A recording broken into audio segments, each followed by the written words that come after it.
Lu pernah dengar gak soal koperasi desa merah putih? Iya, yang katanya ini bisa jadi solusi ekonomi rakyat yang dibungkus rapi pakai semangat gotong royong, nasionalisme, dan jargon dari rakyat untuk rakyat. Tapi, kalau kita tarik nafas sebentar dan mikir jernih, pertanyaannya tuh simpel. Ini beneran solusi?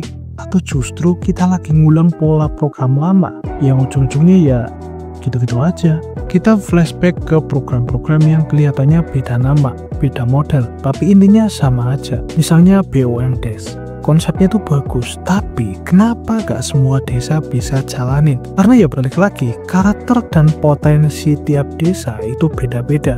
Kalau program ini dipaksa buat jalan terus tanpa lihat kesiapan, ya udah bisa ditebang kan bakal kemana arah program ini. Nah, jadi di video kali ini gua mau bahas kenapa ya program-program kayak gini tuh sering kali gak jalan, dan kenapa masyarakat tuh bingung harus ngapain, dan kadang justru ditunggangin oleh kepentingan politik yang malah justru membuat program ini nggak worth it bahkan sebelum programnya di launching. Jadi jangan skip video ini, jangan lupa traktir gua kopi, linknya ada di deskripsi, dan mari kita bahas.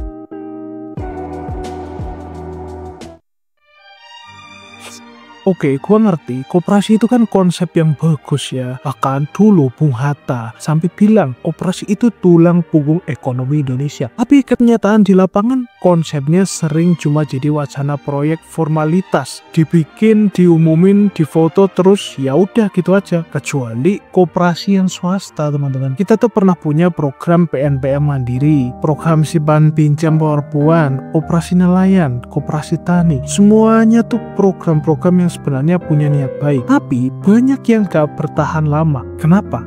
Karena desainnya itu top down. Masyarakat disuruh ikut program tapi gak dikasih waktu buat ngerti. Dan yang paling parah, kadang program-program semacam ini itu dipaksa buat jalan padahal masyarakatnya gak siap sama sekali. Bukan belum lagi, tapi emang gak siap. Kenapa? Ya simple jawabannya. Kadang tuh entah pejabatnya takut sama atasan, disuruh cepet dan lain sebagainya. Akhirnya yang penting ada aja dulu, dan itu yang membuat program-program semacam ini itu nggak jalan. Dan koperasi desa merah putih ini pun ya kalau gue lihat polanya tuh hampir mirip-mirip lah. Programnya datang ke desa-desa, tiba-tiba ada rame di awal, terus masyarakat disuruh buat ikut, tapi mereka gak dikasih pemahaman dulu soal cara kerjanya, ini uangnya muternya gimana, siapa yang ngelola, risikonya ada di mana aja. Dan yang sering orang nggak sadar, koperasi itu bukan cuma nyedot dana dari negara, tapi modal awalnya juga bisa datang dari anggota koperasi itu sendiri, teman-teman. Misalnya masyarakat keluarin uang terus dijadiin modal bersama. Nah, kalau nggak jalan, rugiannya tuh nggak cuma di kas negara aja, tapi juga ke dompet-dompet rakyat atau masyarakat ya, jadi anggota koperasi tersebut. Nah, terus kenapa program-program kayak gini yang udah jelas-jelas endingnya, walaupun di sisi lain emang memberdayakan masyarakat, tapi masyarakat tetap ikut dan jalan di awal? Ya karena masyarakat tuh ya pikirannya ya udahlah ngikut aja gitu, teman-teman. Dan ini yang jadi masalah utama dari setiap program yang turun ke desa-desa. Banyak masyarakat yang belum dikasih kesempatan buat bener-bener paham gimana cara kerja koperasi, bukan karena mereka nggak bisa, tapi karena sistemnya yang gak ngasih ruang buat belajar. Intinya seolah-olah tuh programnya yang penting ya jalan dulu gitu. Oke, balik lagi ke programnya. Jadi gak semua orang tuh paham soal konsep finansial, bukan karena mereka bodoh, tapi karena memang dari dulu gak pernah dikasih ruang buat belajar soal itu. Dan misalnya gini hal, apakah masuk seorang petani nelayan yang sehari-harinya bertani, mungkin mereka juga harus paham gitu soal ekonomi, akuntansi, atau simpelnya cara kerja koperasi atau konsep finansial yang kagak ada hubungannya dengan pekerjaan mereka. Ya mungkin kagak ada waktu lah bro. Apalagi kalau ngomongin koperasi, apalagi koperasi simpan pinjam, berarti kita ngomongin soal cara ngelola uang dong. Gimana uang itu dikumpulin, dipinjemin, dan dikembaliin. Tapi masalahnya tuh buat banyak orang, konsep ini belum tentu masuk akal. Apalagi kalau udah nyampe cara muter uangnya. Dalam artian digunain buat apa misalnya, atau dikuter ke usaha apa gitu. Bukan gak mungkin mereka paham, tapi ya you know lah kenapa banyak orang terjerat pinjol.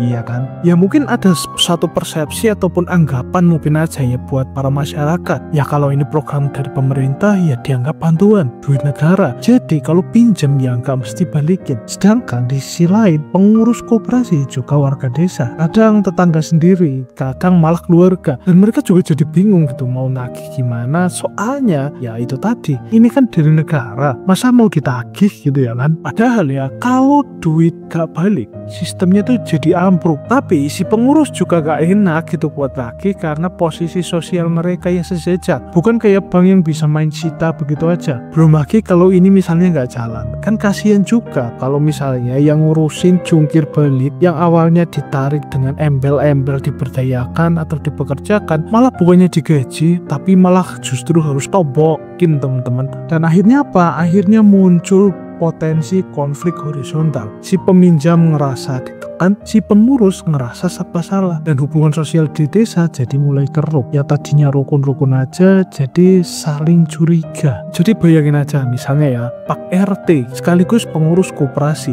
harusnya nagih ke Pak Budi yang pinjam 2 juta. Padahal mereka satu pengajian, tetanggaan, dan anak mereka itu temenan. Ya mau nagih gak enak tentu aja dong. Gak nagih takut duitnya macet. Nah dilemanya tuh di situ teman-teman. Nah kalau ngomongin soal program desa yang ujung-ujungnya nggak jalan, kita bisa belajar lah dari program yang udah ada, yaitu BUMDes atau BUMDes lah kita sebutnya. Secara aturan setiap desa tuh mestinya punya badan usaha milik desa. Tapi coba dah lihat kenyataan di lapangan. Berapa banyak sih BUMDes yang benar-benar jalan dan ngasih dampak ke masyarakat? Sedikit banget kan, bahkan mungkin ya angkanya sangat kecil lah. Banyak yang cuma sekedar formalitas, ada SK atau ada papan nama, tapi kegiatan usahanya nol besar. Yang bertahan ya cuma yang benar-benar punya SDM dan lingkungan yang siap. Sisanya kena seleksi alam. Nah kalau kita ngelihat program sepotensial BUMDes saja itu bisa nggak jalan, sekarang muncul lagi program yang namanya koperasi desa sebagai andalan baru. Ya pertanyaannya, apakah kita udah belajar dari kegagalan-kegagalan sebelumnya, atau kita cuma ganti baju doang tapi pola pikir dan pelaksananya masih sama? Ya menurut gue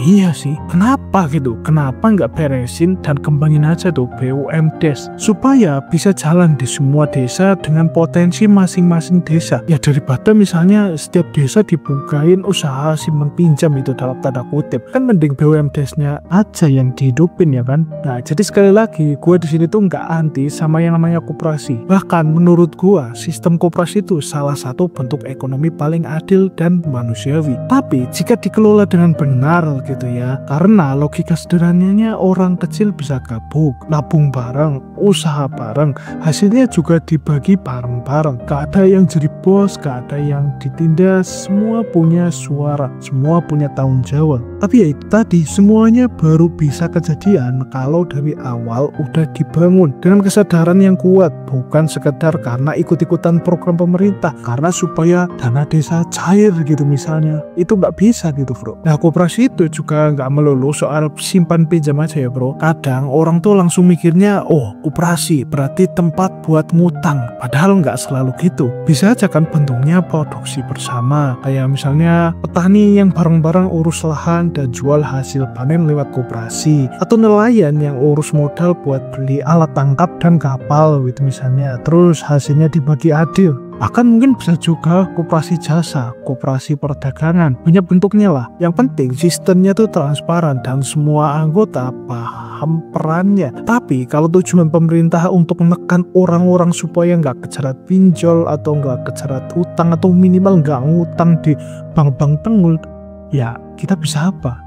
Yang ada malah makin terjerat menurut gua. Dan satu hal yang sering banget dilupain, koperasi itu bukan cuma soal duit dari negara. Iya, bisa jadi ada suntikan modal gitu dari pemerintah kayak yang udah diberitakan di mana-mana. Tapi inti utamanya justru dari anggota itu sendiri sebenarnya. Mereka yang store simpanan, mereka yang ngelola, dan mereka juga yang nanggung kalau ada masalah di koperasi itu. Jadi kalau koperasinya gagal jalan atau duitnya mandek di tengah jalan, yang rugi bukan cuma negara, tapi juga rakyat kecil yang udah naruh harapan dengan uang mereka di situ. Ya walaupun gua tahu sih pasti banyak juga yang terpaksa buat ikut dan store duit ke situ. Makanya pelaksanaan program kayak gini gak bisa cuma asal jalan. Gak bisa tuh mentang-mentang ada program baru terus semua desa harus punya koperasi. Gak bisa pakai logika yang penting ada dulu, itu gak bisa. Terus misalnya urusan jalan atau enggak itu nomor sekian, ya gak bisa juga. Kalau cara berpikirnya masih kayak gitu, ya siap-siap aja koperasi ini nasibnya bakal sama kayak program-program sebelumnya, gagal terus dilupain. Nah maka dari itu menurut gua mending ya tekanin atau hidupin aja gitu lah program-program yang udah ada, kayak misalnya BUMDes. Itu menurut gua malah jauh lebih worth it sih.